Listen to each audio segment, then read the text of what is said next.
सृष्टि बचपन से ही दिखने में सुंदर नहीं थी, लेकिन अमीर बाप की बेटी सृष्टि पर उसकी माँ जान छिड़कती।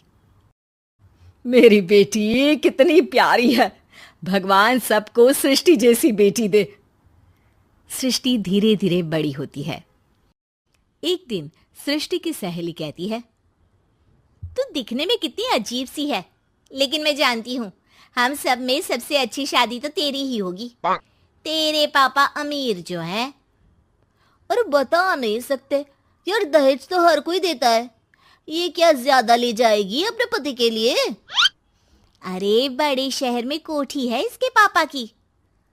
अरे पापा की है ना, कौन सी इसकी है? इसकी होती तब तो कोई भी लड़का इससे शादी कर लेता। अरे पापा की मतलब पापा की है तो मेरी ही है ना? किसने कहा?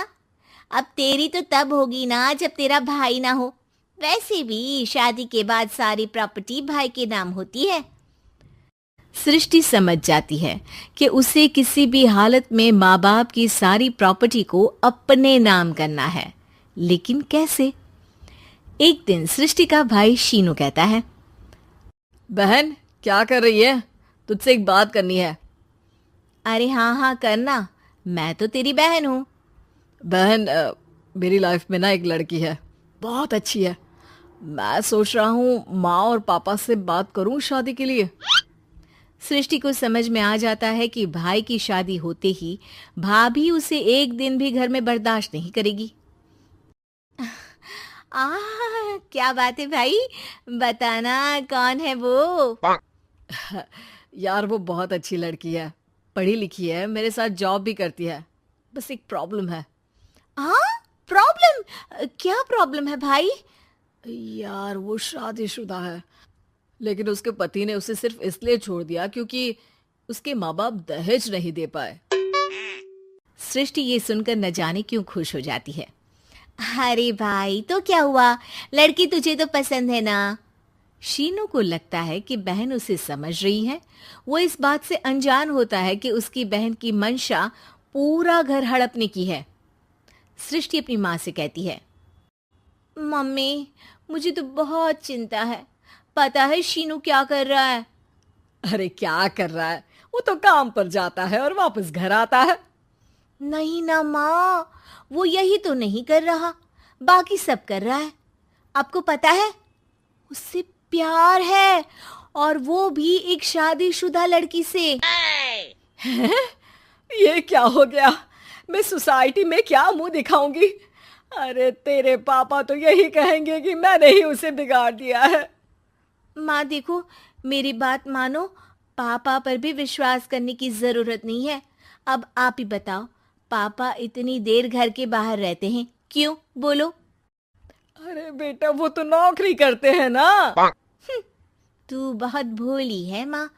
पापा का ऑफिस तो 7 बजे खत्म हो जाता है, लेकिन देखो कितनी देर से आते हैं। अरे नहीं नहीं बेटा, ऐसी कोई बात नहीं है। सृष्टि माँ को एक औरत से बात करते पिता की फोटो दिखाती है। देखो माँ, कैसे हैं पापा? मैं ना कहती थी कि पापा सही नहीं है। मैं तेरे पापा से बात करूंगी, दे फोटो मुझे। ओ माँ, वो तो डिलीट हो गई। लेकिन चल, तूने तो देख लिया ना।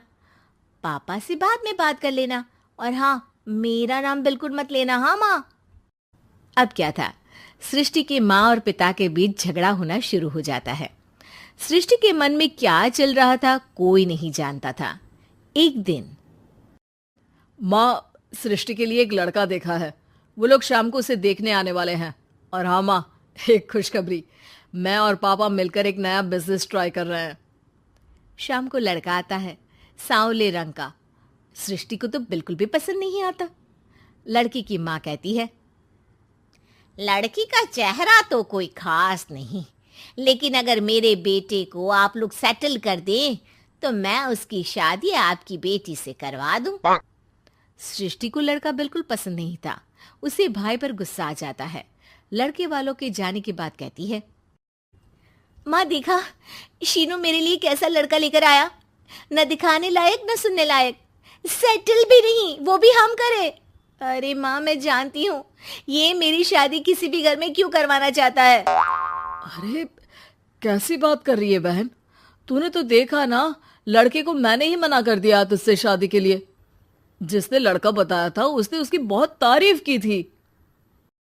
बात आई गई हो जाती है, लेकिन सृष्टि का मन शांत नहीं होता। क्या करूं, कुछ समझ में नहीं आ रहा। मेरी शादी हो गई तो ये लोग पूरी प्रॉपर्टी शीनू के नाम कर देंगे, मेरे हाथ तो कुछ लगेगा ही नहीं। तभी सृष्टि को आइडिया आता है। वो किसी वकील को फोन करती है। जी देखिए, अगर आपके मम्मी पापा का तलाक हो जाता है तो आपके पिता की आधी प्रॉपर्टी आपकी माँ के नाम हो जाएगी, फिर उसे वो किसी को भी दे सकती है। सृष्टि अब माँ को बेटे के खिलाफ भरती है। माँ, शीनू पर नजर रखा करो, वो जिस लड़की के प्यार में है ना वो शादीशुदा है। यहाँ आएगी, सारा पैसा रुपया जमीन जायदाद सब हड़प लेगी। पापा का भी हाल तुमसे छुपा नहीं है। ऐसा ना हो कि मैं और आप एक दिन सड़क पर भीख मांगे। हे भगवान, मैं तो जीते जी मर जाऊंगी अगर ऐसा हो गया तो। ऐसा हो गया नहीं माँ, ऐसा ही होगा। अभी समय है, आगे का सोच लो। मैं तो कहती हूँ पापा से आधी प्रॉपर्टी लेकर अलग हो जाओ। पापा की आधी प्रॉपर्टी भी हम लोगों को अगर मिल जाती है ना तो अगले 7 जन्म सफल समझो। बेचारी माँ बेटी के कहने पर पति से तलाक लेकर अलग हो जाती है। सृष्टि अब पैसों से गाड़ी और अपने दूसरे महंगे शौक पूरे करने लगी। उसके दोस्त भी उसके पैसे इस्तेमाल करते। सृष्टि, कल तुम कहाँ थी? मैं सारा दिन घर पर अकेली थी। तो मैं क्या करूं? मैंने ठेका तो नहीं लिया है ना तुम्हें संभालने का। माँ को सृष्टि से ये उम्मीद नहीं थी। वो बैठकर रोने लगती है। वहीं उसका पति यानी कि सृष्टि के पिता आ जाते हैं। मैं जानता था कि तुम्हारा यही हाल होगा, तो आपने मुझे रोका क्यों नहीं? मैं रोकता तो तुम रुकती क्या? सृष्टि के कहने पर तुमने मुझ पर अपने बेटे पर शक किया, लेकिन तुम ये भूल गई कि कैसे हम दोनों ने मिलकर जीवन में इतना सब खड़ा किया। माँ पति के गले लग जाती है। मुझे माफ कर दीजिए, मैंने आपकी कमाई का एक बड़ा हिस्सा गवा दिया। कोई बात नहीं, तुम साथ हो तो मैं ऐसी 7 प्रॉपर्टी खड़ी कर दूंगा। तभी वहां सृष्टि आ जाती है रोते हुए। माँ, मयंक ने मुझे छोड़ दिया। वो बोल रहा था जब तक मेरे पास पैसे थे तब तक ही वो मेरे साथ था। पापा, माँ, मुझे माफ कर दीजिए।